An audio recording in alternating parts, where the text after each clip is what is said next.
문학으로 만나는 삶의 이야기들이 잔잔한 감동으로 찾아가는 김은자의 행복한 문학, 김은자 시인입니다.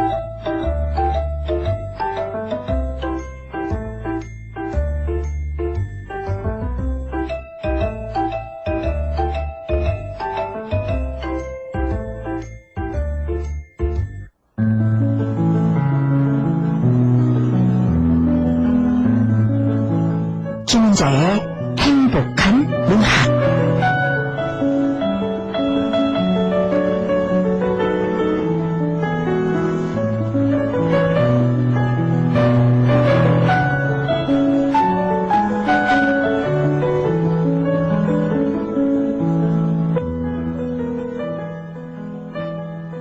행복한 문학, 이 시간은요, 말 그대로 문학을 통해서 손잡고 행복해지는 시간입니다. 꽃구경 가기 딱 좋은 계절이죠. 특별히 5월에는 가족들과 오붓한 시간이 많은 것 같습니다. 가족들과 함께 꽃구경이나 여행들도 좀 가시고요. 그나저나 꽃들이 모여있는 화단을 보면요, 저는 그 화단이 우리가 살아가는 세상과 참 많이 닮았다 하는 생각을 합니다.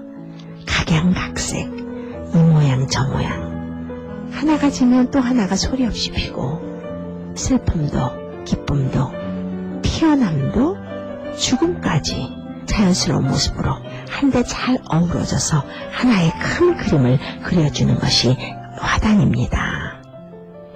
오늘도 화단의 꽃들처럼 삶과 문학에 감동하는 시간을 가져보겠습니다. 행복한 문학, 이 시간에는 여러 장르의 문학을 여러분들에게 소개해드리고 있습니다. 여러분들에게 소개해드리면서 감동을 나누는 시간입니다.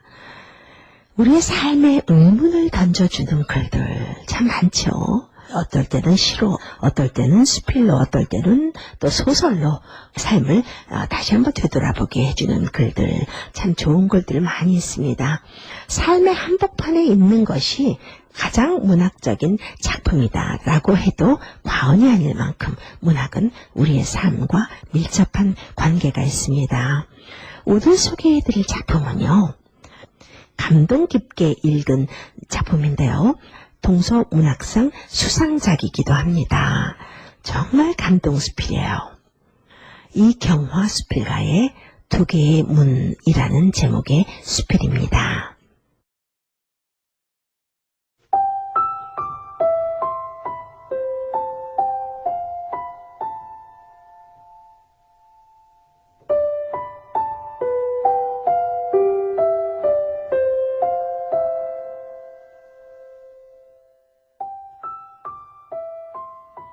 아침부터 시작된 장맛비는 오후에 들어서면서부터 빗줄기가 점점 굵어지기 시작했다.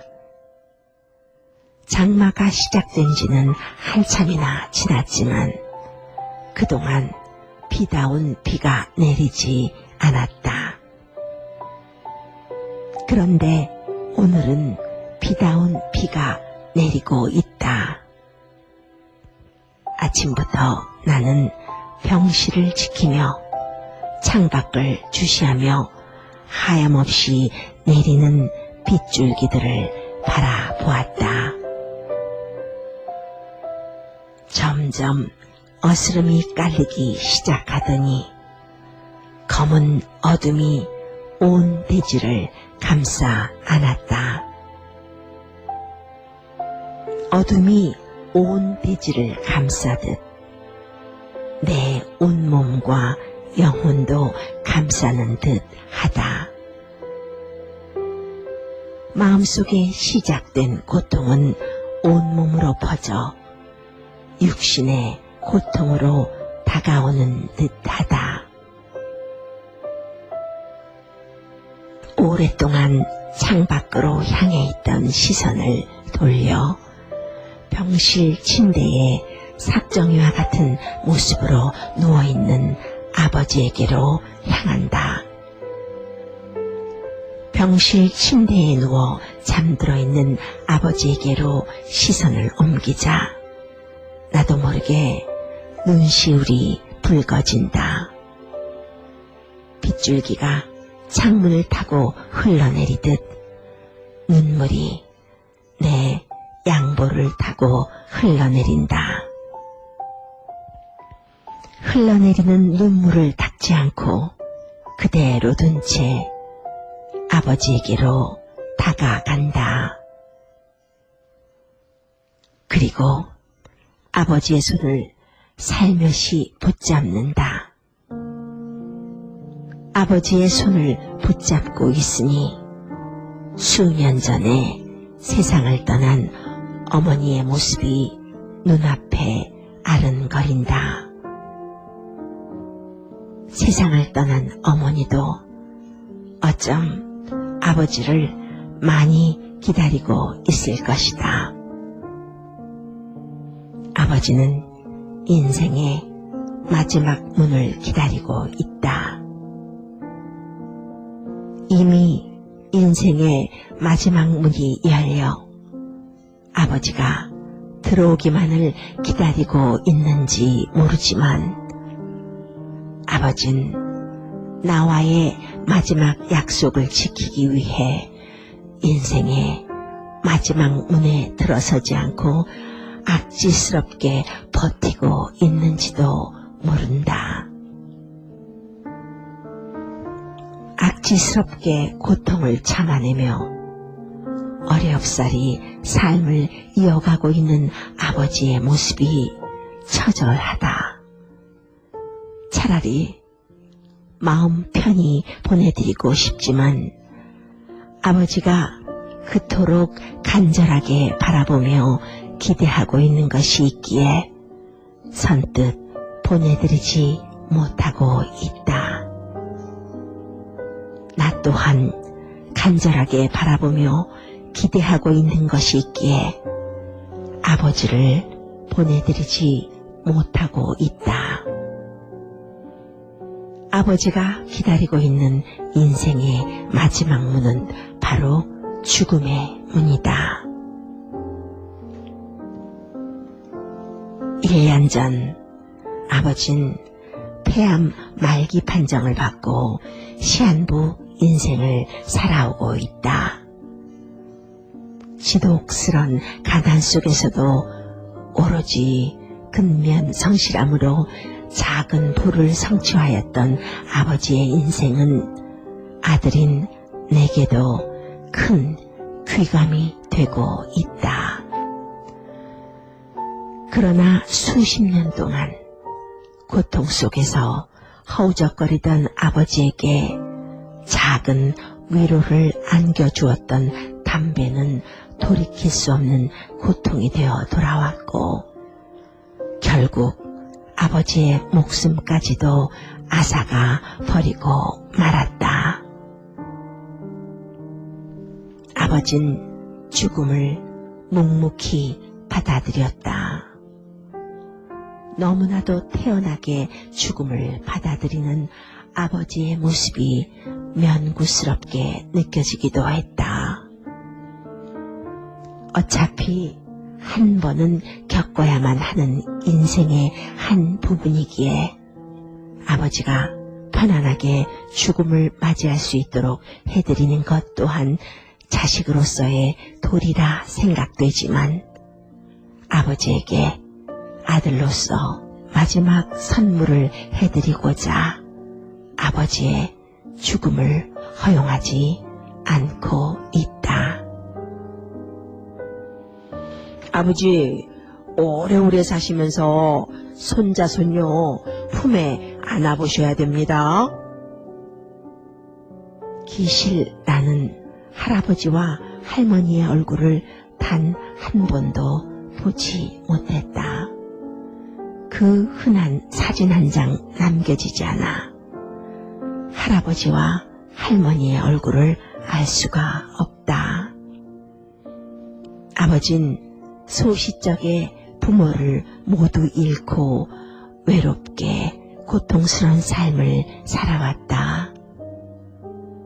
어린 시절부터 할아버지와 할머니가 있는 친구들이 무척이나 부러웠었다.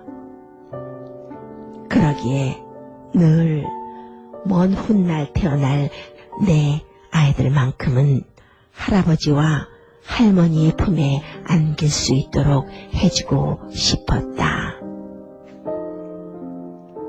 그러나 수년 전에 어머니가 교통사고로 세상을 떠나버렸고 이젠 아버지 혼자 남았는데 그런 아버지도 인생의 마지막 문을 향해 달려가고 있으니 그토록 간절하게 원했던 소망이 물거품이 될까봐 내심 두려울 뿐이다.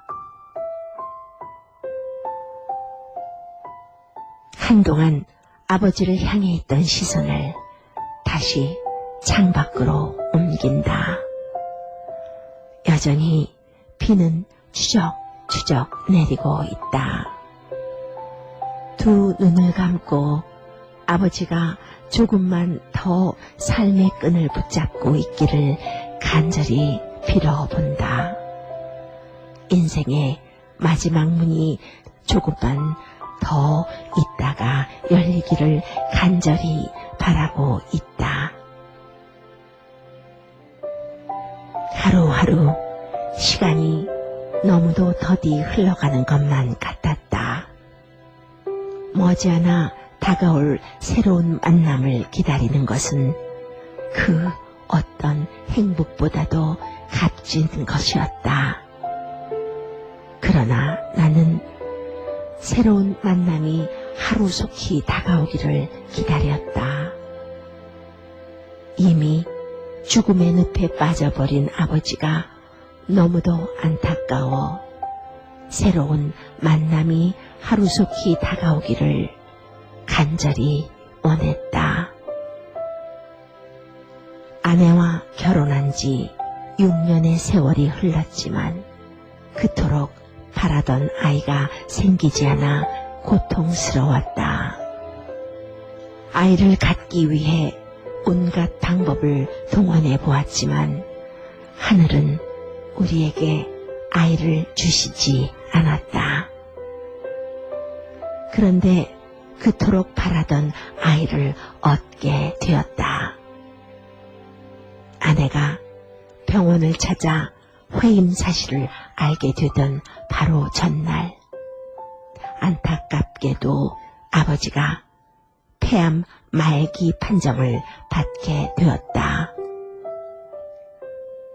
아버지가 죽을 병에 걸려 살 날이 얼마 남지 않았다는 마음의 고통 속에 빠져 있을 때에 찾아든 아이의 회임 소식은 그토록 기다렸던 행복이었지만 겉으로 표현할 수 없다는 것에 대한 안타까움에 나도 모르게 씁쓸한 웃음을 웃고 말았다. 아내와 함께 병원에 입원해 있는 아버지를 찾아갔다. 그리고 아버지 앞에 무릎을 꿇고 아버지의 손을 붙잡고 눈물을 흘리며 어렵사리 입을 열어 말했다. 아버지, 곧 있으면 할아버지 되겠네요. 그토록 바라던 아이가 생겼습니다. 내 말에 아버진 고개를 주걱거리면서 눈시울을 붉혔다. 크게 소리라도 지르며 기뻐하지 못하고 속으로만 기뻐하는 아버지의 모습이 너무 안쓰러웠다. 죽음을 향한 두려움, 그리고 새로운 생명을 기다리는 설렘이 아버지의 온몸과 육신을 감싸고 있었다. 한동안 아버지 앞에 무릎을 꿇고 소리 없이 눈물을 흘렸다. 그리고 마음으로 기도했다. 아이가 태어나는 날까지만이라도 아버지가 죽음을 이겨낼 수 있게 해달라고. 머지않아 태어날 아이를 아버지가 꼭 품에 안아볼 수 있게 해달라고 마음으로 기도하고 기도했다. 남자는 결코 느낄 수 없는 출산의 고통이 아내의 온 몸과 온 영혼까지도 뒤흔들기 시작했다. 온 몸을 칼로 써는 듯한 고통이라고 말하는 아내의 말에 나는 소스라쳤다. 얼마나 견디기 힘든 고통이기에 온 몸을 칼로 써는 듯한 고통이라고 말한단 말인가. 나는 아내를 위해 아무것도 해줄 수 없는 내 자신이 너무도 부끄러웠다. 점점 밤이 깊어지자 아내는 더욱더 극심한 고통을 느끼기 시작했다. 아내에게 찾아든 고통은 쉽사리 물러가지 않았다. 고통은 밤새도록 아내를 괴롭게 했다. 무통 주사를 끊고 새벽 5시부터 힘주기를 시작했다. 자궁이 3cm 이상 열려야만 출산을 시도할 수 있다고 했다. 자궁을 3cm까지 열리게 하는 것은 산모의 몫이라고 했다. 아내는 탈진 상태가 되어 의식을 잃은 모습을 볼 수가 없어 분만실 문을 박차고 밖으로 나왔다. 거친 숨을 몰아쉬고 삶과 죽음의 경계선에서 아이를 품에 안아보고자 기다리고 있는 아버지의 모습이 생각났다. 삶과 죽음의 경계선에서 고통받고 있는 아버지나 새로운 생명을 출산하기 위해 고통받고 있는 아내나 너무 안타까울 뿐이었다. 아버지, 조금만 참으세요. 곧 있으면 아이가 태어납니다. 아가야, 내 할아버지가 널 무척이나 기다리고 있단다. 조금만 빨리 세상에 태어나렴. 간호사가 아이가 나오려고 하니 빨리 분만실로 들어오라고 했다. 분만실로 들어가 아내의 머리맡에 섰다. 아내의 모습은 너무도 처참했다. 아내의 모습에 나도 모르게 눈물을 흘리고 말았다. 아내는 그토록 기다리고 바라던 아이를 세상에 내놓고자 마지막으로 안간 힘을 썼다. 잠시 후 아이의 뒤통수가 아내의 가랑이 사이로 보이는 것이었다. 드디어 우리 아가를 만나는구나. 머리가 빠져나오자 곧 이어 어깨가 빠져나오고 손이 빠져나오고 두 다리가 빠져나오고 아내의 자궁을 빌어 세상에 태어나는 아이의 모습은 세상 그 어떤 말로도 형용할 수 없는 경이로움이었다. 아이가 바구니에 놓여졌다. 울음을 터뜨리는 아이의 모습을 지켜보고 있으니 병실에서 아이를 기다리고 있을 아버지가 생각났다. 탯줄 가위로 아이의 탯줄을 잘랐다. 탯줄을 자르는 순간 아이의 인생의 첫 번째 문을 열고 나오는 아이의 모습이 눈앞에 그리워졌다. 아이는 너무도 건강했다. 아이는 곧장 신생아실로 옮겨졌다. 잠시 후 아내는 다시 분만실로 옮겨졌다. 분만실에서 아이에게 젖을 물려주었다. 아이는 아내의 젖무덤을 찾아 본능적으로 작은 입을 가져다 댔다. 아내의 젖꼭지를 물고 힘차게 빠는 아이의 모습은 너무도 아름답게 보였다. 어서 빨리 아이를 아버님에게 데려가세요. 아버님이 아이를 기다리시겠어요. 아내의 말에 고개를 끄덕이며 아이를 품에 안고 분만실을 빠져나와 아버지가 있는 병실을 향해 달려갔다. 아버지, 조금만 기다리세요. 당신의 손자가 지금 갑니다. 병실에 도착하여 조심스레 병실 문을 열고 들어서니 어김없이 아버진 병실 침대에 누워 있었다. 품에 안고 있던 아이를 조심스럽게 아버지의 품에 안겨 주었다.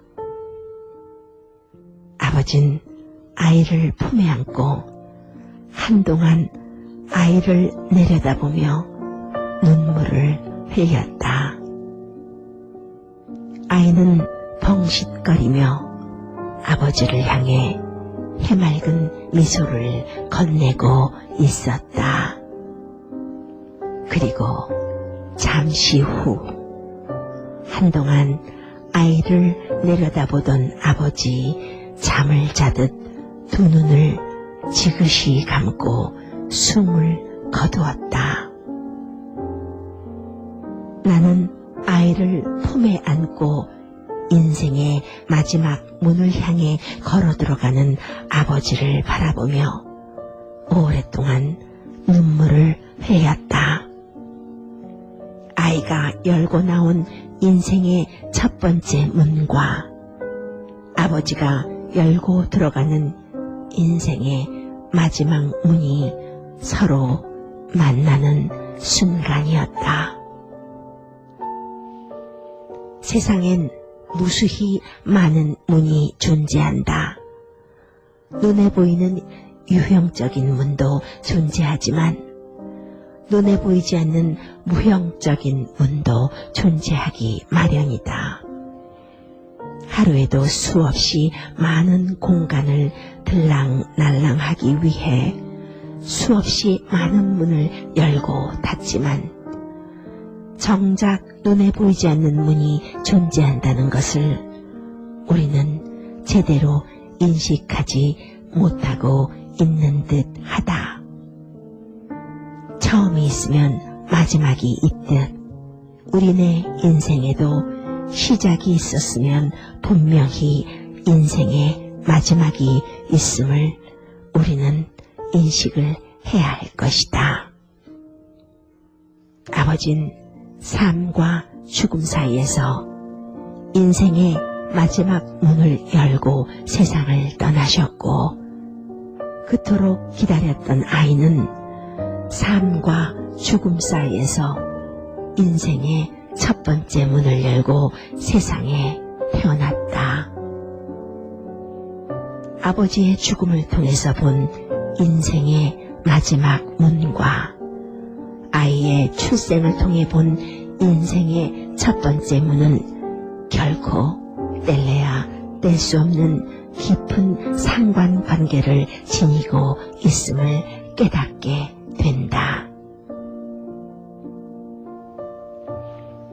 아버지가 그토록 바라던 아이를 품에 안고 세상을 떠나는 순간 아버지의 죽음과 아이의 삶이 하나가 되어 내 가슴속에 자리 잡게 되었다.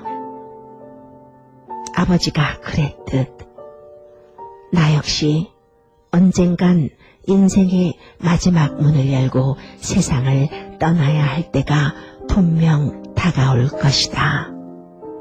그렇다면 아이가 열고 나온 인생의 첫 번째 문 속에는 어떤 것들이 존재하는 것이며, 아버지가 열고 들어간 인생의 마지막 문 속에는 과연 어떤 것이 존재하는 것일까?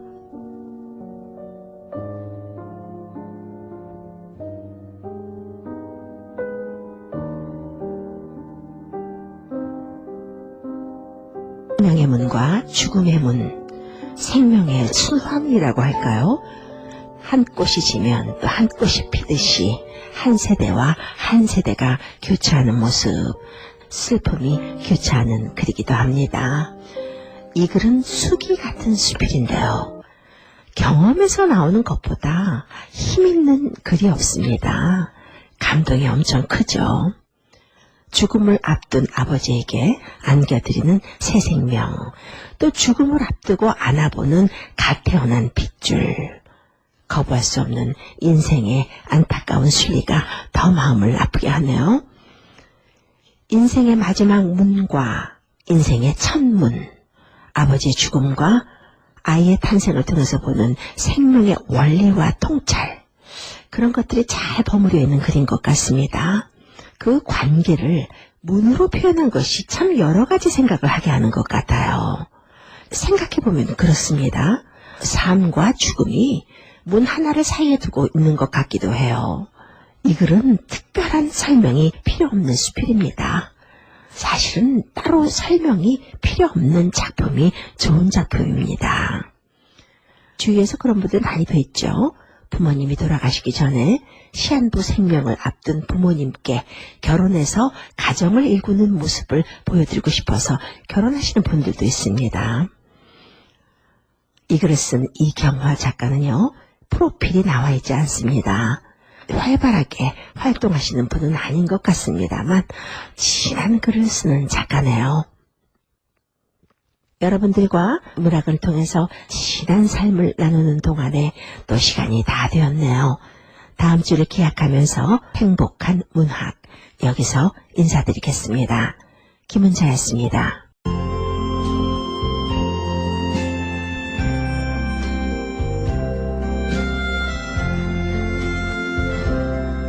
사월은 가고 꽃은 피는데 그림 오지 않고